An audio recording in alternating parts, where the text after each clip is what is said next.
Vamos a hablar entonces, vamos a comenzar la clase de hoy. ¿Debemos seguir cumpliendo los mandamientos? Esto es muy importante, lo voy a abordar en base a los comentarios que se hicieron después del discipulado anterior. De hecho, me llamó mucho la atención las opiniones que se dieron allí y voy a repasar esos puntos porque no tuve la oportunidad de poder responder. Bien, por lo menos la hermana Yuhei se había hecho esta pregunta. Yo di el ejemplo el ejemplo del rey David. No obstante, lo voy a repasar nuevamente para que quede más claro. ¿Ya?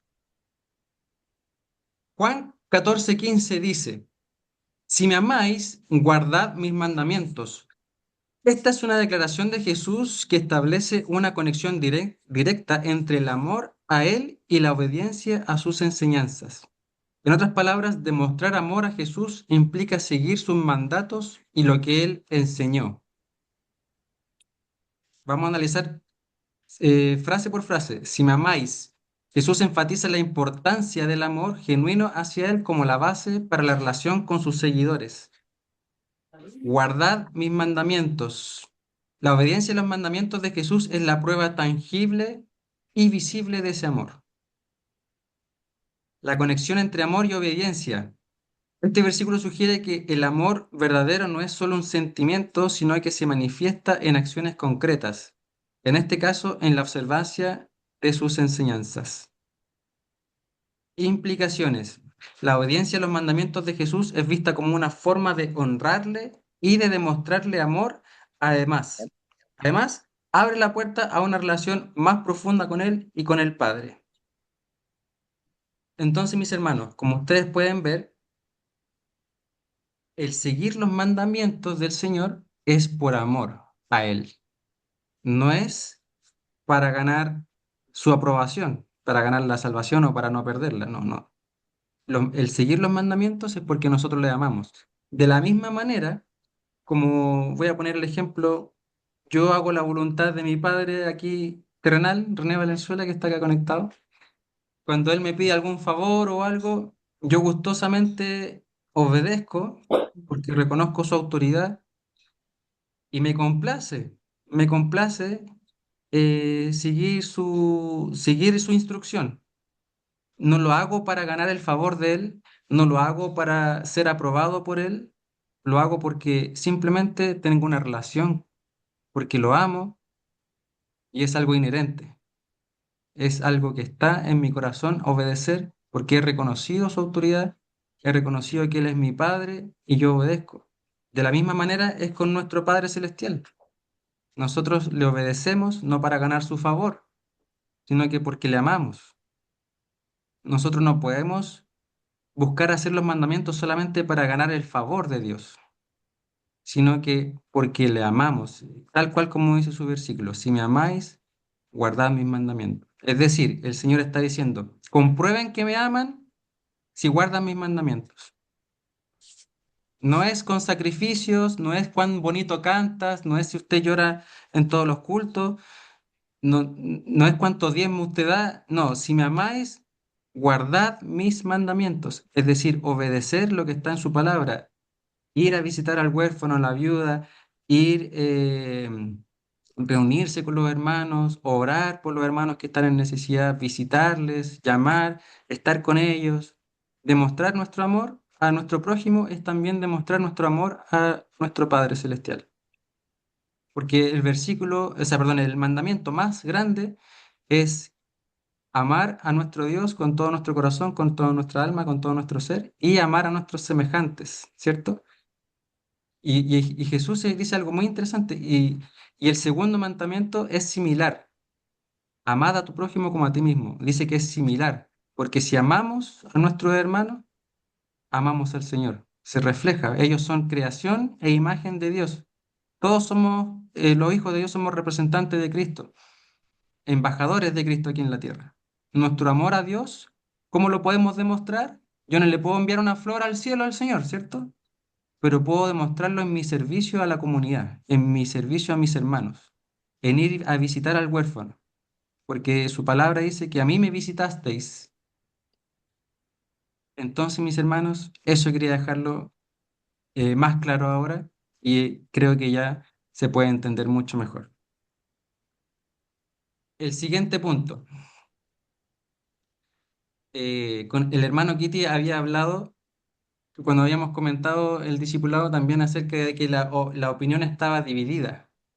¿Es cierto que la opinión acerca de la pérdida de salvación está igualada? Como que hay un 50 y 50, no se puede saber. Bueno, vamos a ver.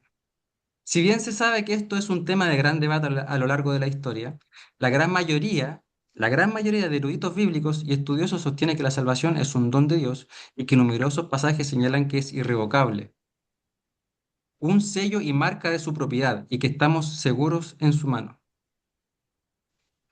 Ciertos pasajes bíblicos parecieran mencionar que debemos mantener la salvación, pero al analizarlos con cuidado y viéndolos en su contexto, más bien estos versículos nos hablan de dignificar la salvación que nos ha sido dada a través de nuestra obediencia a Dios.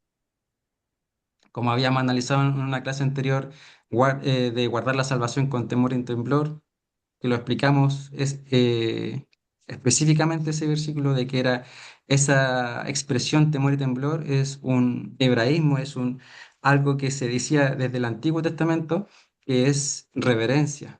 Ya no es un temor, y la pastora también lo comentó, no es un temor de miedo, los hijos de Dios no tenemos que tenerle miedo a nuestro Señor, sino que lo tenemos que reverenciar. Es importante afirmar que debemos buscar santificarnos y buscar hacer su voluntad, no para ganar su favor, sino para evidenciarnos a nosotros mismos que verdaderamente hemos creído en Jesucristo y que le amamos en espíritu y en verdad. Mis hermanos, es muy importante que nosotros reflexionemos acerca de nosotros mismos con esto, ¿ya? Porque esto no se trata solamente de si se pierde o no se pierde la salvación, hermano. No, no es solamente eso. También hemos hablado de que nosotros tenemos que analizar nuestro corazón, ¿dónde está? Si verdaderamente he confesado a Cristo como mi Señor y Salvador, si me he arrepentido y si he sido sellado por el Espíritu Santo. Entonces nosotros tenemos que buscar evidencias. Yo hice una predicación acerca de las 7 evidencias del Hijo de Dios, que se las puedo mandar ahí y la voy a reenviar, donde bíblicamente analizábamos cuáles son las evidencias de que nosotros hemos sido sellados por el Espíritu Santo. Amén. Es muy importante tener eso en cuenta, que nosotros reflexionemos y que dignifiquemos. O sea, si ya estamos seguros, ahora nos toca ser dignos de la salvación, o sea, dignificar al Señor, obedecerle y demostrar nuestro amor. Cada vez son menos los pastores y eruditos que sostienen la idea de la pérdida de salvación, puesto que los verdaderos creyentes aman a Dios y Dios los preserva y guía a través de su Espíritu Santo. Entonces quería eso, mis hermanos, recalcar que no lo alcancé a comentar, pero es algo que ya está muy, muy claro, muy, muy claro. Yo he analizado esto, pero te supieran muchísimo, muchísimo. Desde hace mucho tiempo que lo vengo estudiando y, y de hecho vi una encuesta también en Estados Unidos que solamente el 30% sostenía que se perdía la salvación y es algo que va en desaumento, ¿ya? Así que nosotros podemos estar confiados, hemos analizado varios versículos bíblicos que nos apoyan y estamos seguros en Cristo, hermanos, que no tenemos que tener temor, pero sí tenemos que arrepentirnos, sí tenemos que confesar nuestros pecados, sí tenemos que obedecer al Señor. Y esto no se trata de que es una licencia para pecar. Amén. Y ya con esto quiero ir finalizando esto, yo creo que ya ha quedado muy claro, y vamos a ir avanzando en otros aspectos también que quiero ir mostrándoles. Y por último, voy a hablarles de lo que habló mi hermano Luis, que él habló algo súper interesante, muy importante. Él mencionó el día del juicio en su comentario y también lo quise rescatar porque es muy importante que aquellos que son nuevitos, aquellos que son nuevos, conozcan qué es el día del juicio, ¿ya? Porque nosotros vamos a ser salvos y nosotros nos vamos a presentar ante el Señor un día allí arriba. Y es interesante porque se explican algunas cosas que tenemos que tener en cuenta, mis hermanos. ¿Ya? Aquí las vamos a ver. Primero que todo, hay 2 juicios. Está el juicio del gran trono blanco y está el juicio del tribunal de Cristo. Es importante hacer esta diferenciación. En la palabra se menciona que Jesucristo va a separar a los cabritos y a las ovejas. No en el juicio, sino que antes del juicio. Es decir, antes de nosotros nos vamos a estar así como en una fila junto con los incrédulos, con los que no creyeron el mensaje del Evangelio, ¿verdad? No vamos a estar a lado de ellos siendo juzgados, como una incertidumbre de cuando digan mi nombre y van a decir si soy salvo o no soy salvo, ¿se imaginan? No, el Señor nos va a separar y de antemano nosotros vamos a ir a un tribunal donde va a ser como una gala, una premiación, va a ser algo hermoso, va a ser algo precioso, donde vamos a ser galardonados por nuestras obras.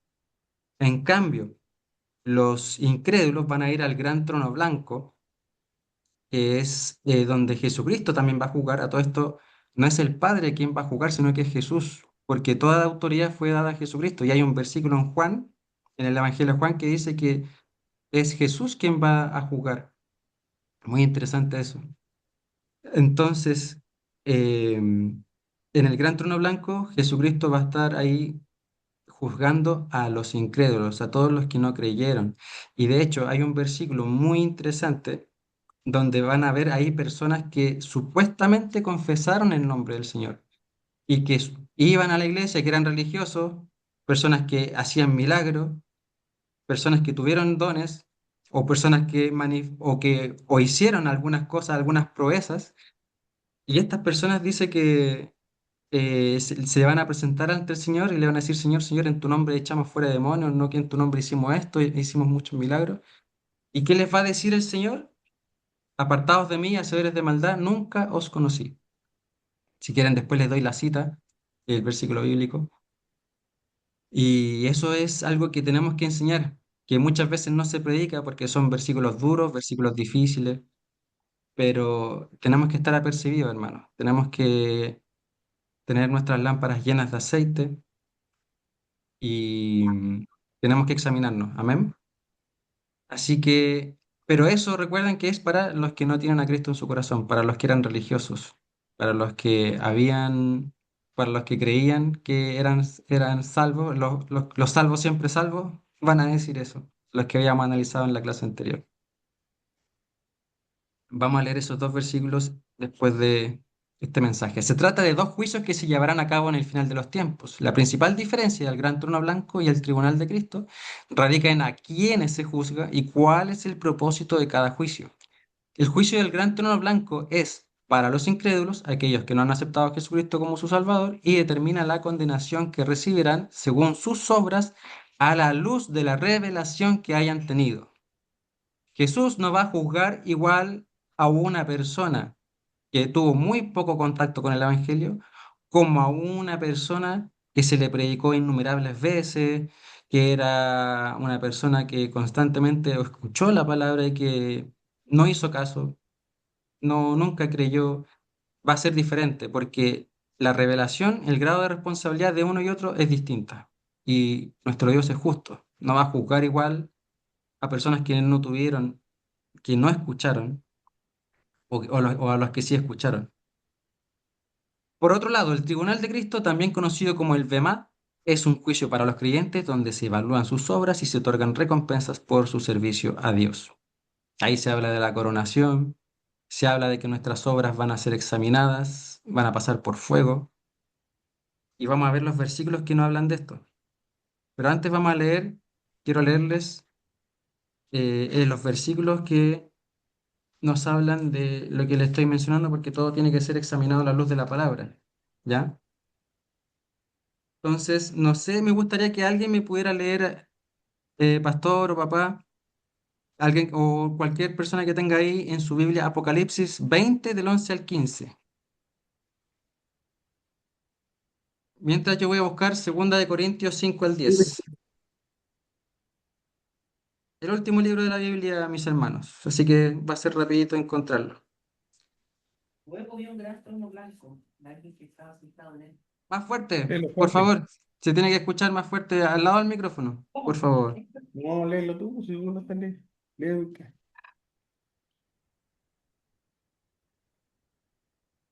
¿A dónde? El Es 20. Apocalipsis 20, versículos 11 al 15. La voy a leer en mi Biblia que es más fácil. Dice, luego vi un gran trono blanco y a alguien que estaba sentado en él. De su presencia huyeron la tierra y el cielo sin dejar rastro alguno. Vi también a los muertos, grandes y pequeños, de pie delante del trono. Se abrieron unos libros y luego otro, que es el libro de la vida. Los muertos fueron juzgados según lo que habían hecho, conforme a lo que estaba escrito en los libros. El mar devolvió sus muertos, la muerte y el infierno devolvieron los suyos, y cada uno fue juzgado según lo que había hecho. La muerte y el infierno fueron arrojados al lago de fuego. Este lago de fuego es la muerte segunda. Aquel cuyo nombre no estaba escrito en el libro de la vida era arrojado al lago de fuego. Amén. Palabras duras, mis hermanos. Palabras duras, pero necesarias escucharlas. Entonces ahí queda claro que el gran trono blanco, donde se va a juzgar a los incrédulos, aquellos que habían muerto, estuviesen en el fondo del mar, tuviesen, incluso se habla del infierno, aunque estuviesen allí, van a resucitar para pasar a la condenación. A la condenación. E incluso, o sea, bueno, ya no me voy a meter mucho en las interpretaciones que hay acerca de si el infierno es antes o después. Hay muchas cosas que se pueden decir de esto. Vamos a estudiarlo a lo mejor más adelante en escatología, que es como el análisis del fin de los tiempos. Pero lo que hay que enfocarse es en que el gran trono blanco, mis hermanos, es para los incrédulos. Entonces, no vamos a llegar allá, nosotros no vamos a conocer al gran trono blanco. Vamos a ir al tribunal de Cristo, vamos a ir a la gala. Allí vamos a ser premiados, pero también vamos a ser juzgados por aquello que no hicimos. Así que tenemos que apercibirnos. Voy a leer ahora el tribunal de Cristo, 2 Corintios 5:10. Dice así en el nombre del Señor: porque es necesario que todos nosotros comparezcamos ante el tribunal de Cristo, para que cada uno reciba según lo que haya hecho mientras estaba en el cuerpo, sea bueno o sea malo. Entonces, mis hermanos, nosotros tenemos que tener esto en mente, que no da igual las obras, no basta con la salvación. La salvación no es el fin, la salvación es el principio. Si usted ya ha sido sellado por el Espíritu Santo, si usted ya es salvo, ahora comienza las obras para el tribunal de Cristo. Ahora tenemos que apercibirnos, tenemos que santificarnos para poder ser recompensados. ¿Cuántos no quieren recompensa de parte del Señor, donde nos va a coronar? Esto es algo que muchas veces no se predica, pero es algo precioso, que no va a dar igual si una persona dedicó toda su vida a predicar el Evangelio, un misionero que viajó, arriesgó su vida. Esa persona va a recibir más galardón que nosotros, que muchas veces no tenemos ese ímpetu. Entonces, es precioso poder tener esto en cuenta, mis hermanos. Amén. Y Amén. vamos a pasar ahora a la siguiente diapositiva. Perdón, me quedaron unos versículos. Versículos clave. Lucas 12:47 al 48. Y este lo voy a leer yo, si alguien me puede buscar a Mateo 12:36. Yo voy a buscar a Lucas y alguien que pueda buscar Corintios. Lucas, Yo voy a buscar Lucas. Lucas 12:47. Yo tengo Corintios. Ya, perfecto. La hermana Yuheisi va a leer Corintios y alguien que me lea Mateo ahí, vamos a ver. Yo tengo Mateo. Ya, perfecto, papá. Listo, entonces con Lucas 12:47 al 48. En el nombre del Señor. Aquel siervo que, conociendo la voluntad de su Señor, no se preparó ni hizo conforme a su voluntad, recibirá muchos azotes, mas el que sin conocerla hizo cosas dignas de azote, será azotado poco, porque a todo aquel a quien se haya dado mucho, mucho se le demandará, y al que mucho se le haya confiado, más se le pedirá. Entonces, mis hermanos, este versículo es muy revelador, extremadamente revelador, porque nos está diciendo que no es que incluso los condenados, no es que todos van a recibir la misma condenación. Hay personas que van a ser azotados, dice azotado poco, y otros van a ser azotados mucho. Porque aquel, por ejemplo, aquel pastor que se quedaba con los diezmos, que era un charlatán, una persona que le pisoteaba la sangre de Cristo literalmente, que se burlaba en frente de toda su iglesia, esa persona está escrito que ellos van a ser los que más duramente van a ser juzgados, mi hermano, porque profanaron el evangelio, profanaron la santidad de Dios y se burlaron y llevaron y engañaron a muchos. Entonces eso, entonces Dios es justo, esa es su Bien. justicia. ¿Sí? Esa es su justicia. Entonces no va a condenar a una persona que fue incrédula, pero que era una persona que se portaba bien, hacía caso a sus padres, una persona normal, una persona que tenía sus valores y sus principios, pero que lamentablemente fue incrédula, que no confió en el Señor, una persona que fue reacio a escuchar el mensaje del Evangelio, que no puso su fe en Jesucristo. Esa persona no va a heredar el reino de los cielos en el juicio, pero no va a recibir la misma condenación que un homicida, que un violador, que un profanador, que un engañador. Entonces, eso, mis hermanos, eso va a estar en el gran trono blanco. Nosotros, gracias a Dios, no vamos a ver todo eso. Vamos a estar en el tribunal de Cristo, donde vamos a ser recompensados. Papá, por favor, no, Yuheisi, o no, mi papá tenía el Mateo, ¿cierto? Sí, Ya, por favor. 12:36. Mas yo os digo que toda palabra ociosa que hablen los hombres, de ella darán cuenta en el día del juicio. Porque por tus palabras serás justificado y por tus palabras serás condenado. Amén. ¿Cuántas veces hemos usado el nombre de nuestro Señor en vano, hermano? Yo me he dado cuenta, a veces uno analiza, a veces uno habla a la ligera de algunas cosas. Cuando uno se refiere a Dios, muchas veces hablamos a la ligera y tenemos que tener cuidado con nuestro Padre al referirnos a Él, a su santidad, a su reinato, a su señorío. Él es el creador del universo, no podemos usar su nombre en vano. Usted sabe que, sobre todo en el idioma inglés, existe un disparate que es usar el nombre de Dios en vano. Y lamentablemente en ese idioma, muchos estadounidenses, de hecho, ocupan esa expresión. Y usted lo ha visto en las películas. Cuando, cuando pasa cualquier cosa, dicen Jesus, que significa Jesús. Jesus Christ. Ay, dice cualquier cosa que les pasa, Jesus, Jesus. Y usan el nombre de Dios en vano, hermano. Y nosotros no tenemos que caer en eso tampoco. Eso es blasfemia. ¿Ya? Otra cosa importante es que muchas veces hablamos de más, y mi pastora ha hablado muchísimas veces de esto, que hablamos de más, muchas cosas que la lengua ociosa, cuando somos ociosos a veces para hablar y hablamos y somos chismosos, a veces comentamos cosas que no debiésemos comentar, hablamos a la espalda de otras personas. Toda palabra ociosa va a ser revelada, va a ser juzgada. Entonces, todas nuestras acciones, mis hermanos, tienen que ser purificadas, santificadas. Tenemos que buscar siempre guardarnos, mi hermano.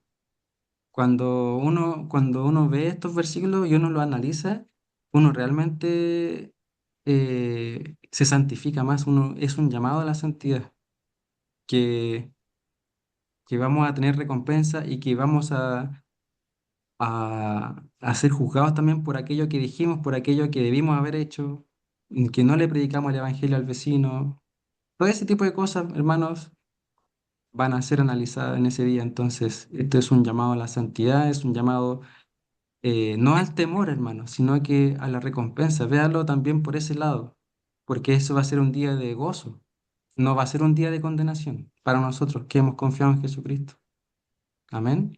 Así que estemos apercibidos y estemos gozosos de buscar ganar esas recompensas, esas coronas que tenemos preparadas. Hermano Yoheisi, por favor, léanos 1 Corintios. Según la gracia de Dios me ha dado, yo como maestro constructor he hecho los cimientos y otros construyen sobre ellos, pero cada uno tenga cuidado de cómo construye, porque nadie puede poner un fundamento diferente del que ya está puesto, que es Jesucristo. Si alguien construye sobre este fundamento, ya sea con oro, plata y piedras preciosas o con madera, heno y paja, su obra se mostrará tal cual es, pues el día del juicio se dará al que se dejará al descubierto, el fuego le dará a conocer y pondrá a prueba la calidad del trabajo de cada uno. Si lo que alguien ha construido permanece, recibirá su recompensa, pero si su obra es consumida por las llamas, él sufrirá pérdidas. Será salvo, pero como quien pasa por el fuego. Amén. Este es Pablo hablando a la iglesia de Corinto. Está diciendo de que nosotros tenemos que fundamentarnos en Cristo. Todo lo que nosotros hagamos por sobre el fundamento de Cristo, es decir, en el nombre del Señor, para el Señor, va a ser recompensado. Todo lo que yo haga como buena persona, como por ejemplo, no sé, o sea, yo quiero estudiar, yo soy un joven estudioso, voy a ir a la universidad, me preparo, yo estudio, soy diligente, soy responsable, asisto a las clases, estudio bastante porque yo quiero tener una buena vida, quiero tener hijos y quiero darle a ellos lo mejor. Todo eso no va a tener una recompensa de parte del Señor porque la palabra enseña que eso ya tiene su recompensa. Todo el esfuerzo humano que nosotros hacemos, que es para nuestro propio beneficio, esa es nuestra recompensa. Pero si yo lo hago para el Señor, como por ejemplo ir a visitar a una viuda, al huérfano, al culto, a adorar a Dios, cantarle, alabarle, orar por los enfermos, por nuestros hermanos que están enfermos, que ahí se ponen en el grupo de WhatsApp y constantemente están ahí poniendo noticias de que nuestros hermanos que están adoleciendo. Si nosotros oramos por eso, eso sube como un olor fragante a nuestro Padre y todo eso va a ser recompensado.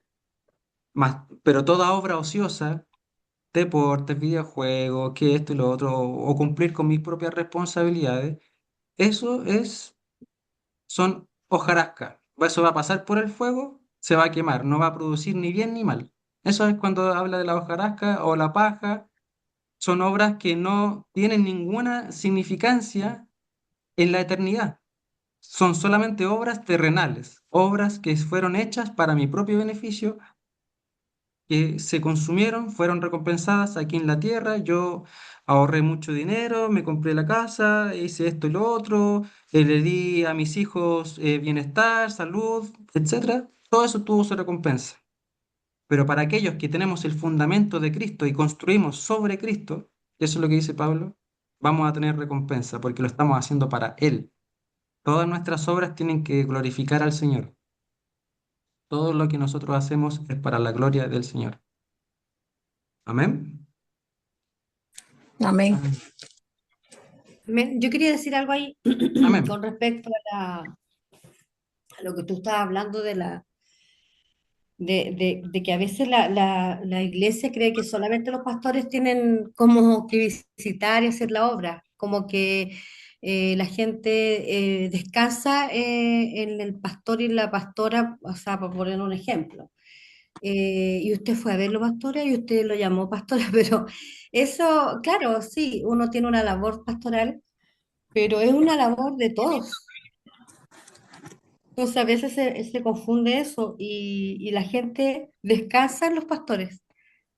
Nosotros tenemos una función y lo hacemos porque, claro, más que la función que nosotros hacemos es algo que no nació por vocación.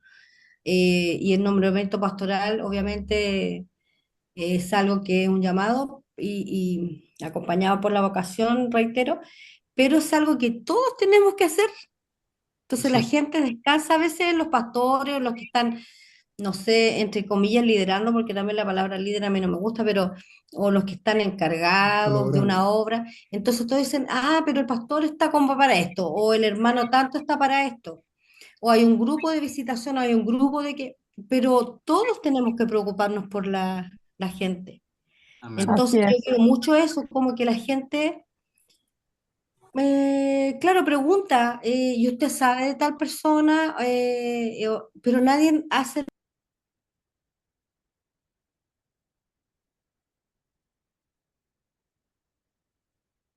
Pastora, pa- Se perdió la señal. pastora, eh, fui yo sin querer, silencié el micrófono, disculpe. Tiene que reactivarlo. Nada Ahí que ver con fui yo, Daniel, quería disculpe, que me perdón, quedara callada. perdón. Ah, ya. No, Entonces, adelante. a veces yo creo que también es parte de la enseñanza, que bueno que tú lo dices, que es obra de cada uno. La obra, tú no vas a comparecer delante del trono y tú le decís, pero es que el pastor tenía que hacerlo. O el pastor, o el líder, o el hermano tenía que estar encargado. No, po, es una cosa que debemos cada uno hacer, ¿ya?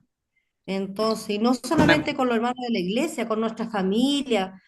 Entonces, eso hace la diferencia. Entonces, a veces nosotros tenemos que observarnos nosotros mismos y ver qué pasa con nosotros. Yo creo que todos nos gusta estar en la casa, no hacernos problemas, pero debemos marcar como esa diferencia y animarnos porque yo digo a veces, si a mí me pasara, igual me gustaría que alguien me llamara o que me fuera a ver. Aunque hay gente que dice, no, a mí no me gusta que me vayan a ver. Pero yo creo que no existe la persona que en realidad no le guste. Yo creo que no le gusta molestar, pero qué lindo es cuando uno visita a alguien y las personas se alegra, pues, alegra la vida, se alegra. eh, y eso es lindo, eso se agradece. Amén, amén. No sé si alguien más puede opinar, porque también que no se vuelva solamente un monólogo, sino que las personas puedan opinar. Sí, yo iba a hablar de la siguiente diapositiva, pero yo creo que ya la vamos a dejar hasta acá por tema de tiempo y ya fue bastante extenso, fue bastante denso, así que damos el pase para que los hermanos puedan opinar. Yo voy a opinar. Yo estoy de acuerdo con la pastora y es así, porque todos somos llamados de igual manera. Yo pienso que para Dios no hay, vamos a hablarlo en lenguaje de ni de jerarquía, ni de cargo, ni de nada, porque todos al final somos iguales y todos tenemos ese deber como hijos de Dios y como hermanos en Cristo. Y es como dice la pastora, nosotros sí nos reconforta cuando vemos a alguien que nos visite, que nos llamen y decimos, pucha, de verdad que soy un ser querido para los hermanos, para los pastores, si están pendientes de mí. Por ejemplo, ahorita la hermanita Iri, de darle una llamada, no sabía de su mamá, de saber dónde la tienen, de ir a visitarla, una palabra de aliento. La hermanita Cristina, que está muy mal, mal, ahí está la hermana, hoy me escribió, bueno, yo le escribo cada vez que puedo, siempre eso llena, ella siempre me dice, gracias hermana Maggie, en estos momentos que más necesita una palabra, y cosas así, porque en verdad para eso es que nos llamó el Señor, para apoyarnos Amén, unos con otros, para en oración, en ayudar, y estoy de acuerdo con la pastora. amén. Es importante, bueno, voy a recalcar mientras lo último, que el Señor habla de los talentos. Hay una parábola de los talentos y aquel que escondió el talento, porque habían tres, no sé si se acuerdan, había uno que le dio más talentos que a otro, y había uno que escondió el talento y lo guardó y no hizo nada. Y el Sí, Señor lo reprende y lo llama que fue irresponsable, que tenía que haber invertido el talento. Que entonces nuestros talentos, mi hermano, nuestros frutos, todos los dones que hemos tenido, que si alguien es bueno en esto, si alguien es bueno comunicando, si alguien es bueno en la música, si alguien tiene el don del canto, si alguien tiene el don de ir a visitar, como nuestra hermana que le gusta ir al hospital, eso es bastante hermoso, y lo honro mucho, mi hermana María Eugenia. Y nosotros tenemos que analizar, a ver, ¿en qué soy bueno? O para partir, yo soy, por ejemplo, a mí, hermano, me gusta enseñar. Creo que tengo este llamado ministerio de parte del Espíritu, lo siento así. Creo que se me da fácil poder explayarme, poder enseñar, me encanta, me regocijo mucho y me produce un gozo de parte del Espíritu poder compartir la palabra porque me gusta mucho leer la palabra y saber cómo va a ser la eternidad, cómo funciona todo lo que el Señor me quiere enseñar. Entonces, ahí yo estoy ejerciendo, usted puede ejercer en otra cosa. Todos podemos hacer diferentes cosas, aunque todos estamos llamados a evangelizar, todos estamos llamados a predicar la palabra. Claro, Así que ahí tenemos hay que un, invertir los talentos. claro, ahora bien, en ese sentido yo creo que es como ir al gimnasio, por ejemplo. A mí en particular no me gusta ir al gimnasio. Hoy Ujú. día tuve que ir por salud, lo hago. Llegué muerta de cansada, pero al estar ahí ya uno se pone como las pilas, ¿verdad? Y después uno vuelve y dice, ay, qué rico que lo hice. Entonces uno, creo que los talentos, sí, uno tiene que buscar el talento, pero también creo que uno tiene que buscar a veces cosas que a lo mejor no le gustan hacer y hacerlas por servicio. Y También. estando ahí en el servicio, uno se da cuenta que es bonito igual. ¿Me entiendes? Es, Y después tú Sí. dices, oh, qué lindo esto de haber visitado a tal persona, a lo mejor no tenía tantas ganas de venir, pero lo hice y estuve con esa persona y pucha que fue agradable. Entonces, también nosotros tenemos que romper las barreras de nuestra comodidad, porque nosotros somos cómodos, la verdad es esa. Nos así gusta es. estar en nuestro, ¿verdad? Casita, Confort. y, qué sé yo, como en la zona de confort, ¿ah? No romper como nuestros quehaceres diarios y eso incomoda. Entonces yo creo que nosotros, el Logan para cada uno debería ser romper mi incomodidad, Amén. ¿verdad? Y eso se logra solamente con hacerlo. Mi comodidad, dije. Porque uno dice, bueno, yo podría hacer esto, esto otro, que me gusta hacer esto, me gusta, pero lo que no me gusta, yo también tengo que hacerlo en el servicio al Señor. Entonces, proponérmelo, y cuando yo lo hago, también salgo bendecida. ¿Me entienden? Entonces Amén. también hay que romper esos paradigmas, porque el paradigma ¿qué es? Es una forma de pensar que yo tengo, y tal vez esa forma de pensar tampoco está, porque yo conozco también muchos pastores que solamente predican o solamente enseñan, pero no hacen nada de lo otro. Y yo creo que nosotros estamos llamados a hacer muchas cosas, como personas que podemos guiar a otros, ¿verdad? Porque qué lindo que un pastor o uno que predica, uno que enseña, también sea como que esté en la puerta para despedirse, por ejemplo, que sea empático, que tú lo puedas ver en otras labores. Porque eso es lo que te llama la atención de una persona ahora, porque ahora el individualismo está muy de moda, ¿verdad? Mm, Vemos pastores que andan con guardaespaldas, entonces es como inalcanzable. Entonces lo importante ahora es ver a Jesús e imitarlo a Él. Él estuvo con las personas. Perdón que me interrumpa, quiero, no, no, que me escuchan, hermano? Amén. Bueno, sí, Jesús fue a donde su amigo A Lázaro, que veces fue. también, lo que decía Danielito, también hay que tener cuidado porque también hay colaboradores o liderazgo que dicen, no, yo estoy llamado solo a esto. Mi llamado es ah, A la hacer a música. la música y no nada más. sí, O soy llamado a predicar y no comparto con los hermanos, no visito a los enfermos, ¿no? Claro, no es excusa para no Eso es hacerlo, tener, hermano. yo sé que Exacto, hay un llamado que a lo mejor hay cosas que nos quedan más fácil, no, no, exacto. o a lo mejor un talento o un don, perdón, que el Señor me dio para usarlo, pero no podemos quedarnos ahí, solamente yo voy a Así hacer es. esto y no, no, pues, hermano, yo no estoy para estar Sacar la basura. sirviendo, para sacar la basura, ni limpiar los baños. Claro, El Señor me llama a predicar. sí, eso Creo pasa. que tenemos que hacer de todo, todo, así y es. eso, y hacerlo con amor. ¿Cómo? Para el Señor. De ahí Amén. Pastor, vamos a tener, todos vamos a ser somos perfectos. obreros, Sí, amén, Exacto. amén. Por favor. Eso es. todos somos obreros. Amén. Eso es lo importante porque a veces se ha malentendido esto del pastorado y es como que es piramidal, pues así el pastor es como Mm, intocable, es como el que no hace nada, el servido. Está bien que uno reciba honras, pero no aprovecharse de eso, Así es. ¿verdad? ujú, así es. ¿Alguien más quiere opinar? Acotar Ay, no algo. hay más, por hermanito, ¿hay alguien ahí? Clic, clic, clic, clic, clic, clic. ¿Qué opina Juveisi, por ejemplo, que es nuevita? Porque hay veces que las experiencias con otros pastores también nos enseñan, pues, ¿no? Ah, Lo que pasa es que sí, digamos que cada quien quiere entender y hacer lo que le conviene. Por ejemplo,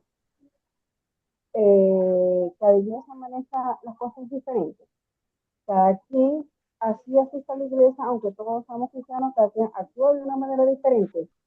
Entonces creo que todo está en uno, en saber hacer el que hacer, porque al final uno tiene que hacer las cosas por uno. Uno no puede estar pendiente del otro si el otro lo hace o no lo hace. O sea, si tú lo vas a hacer, lo haces porque te nace, porque quiere, pero independientemente de si el pastor hace algo, si la hermana hace algo, o sea, obviamente cuando tú haces algo porque te nace, no tienes nada que ver si el otro va a hacer o no lo va a hacer. Pero es tan difícil porque nosotros juzgamos, estamos pendientes de la vida de los demás, entonces siempre va a haber como eh, diferentes comentarios. Por ejemplo, hay gente que no va a la iglesia porque generaliza a todo el cristiano. O sea, porque este cristiano está haciendo eso, o sea, todos son así. No, porque por uno no pueden pagar otro, porque unos sí van a hacer la labor de corazón y van a hacerlo bien, y hay otros que se excusan porque conocemos que son personas que supuestamente son cristianos y yo me he quedado sorprendida con la cantidad de cosas que han hecho. Por ejemplo, un ejemplo es que lo viví, una persona que ha estado tantos años en el cristianismo y cada vez que tuvieron un problema familiar, le deseo la muerte a la otra persona. Entonces, tú como cristiano, en tanto tiempo que llevas sirviendo, no lo puedes hacer. Entonces, una persona que está empezando de eso y dice, o sea, si eso es el cristianismo, o si esta persona es así, o sea, ¿para qué vamos a llegar ahí? claro. Entonces, yo creo que es cuestión de uno mismo. De si uno va a hacer algo, uno lo hace porque nace. No necesariamente uno tiene que apoyarse en el otro o ver lo que el otro hace. Muy bien, Juveisi, sí, así es. Ujú. ¿Alguien más quiere opinar sobre esto?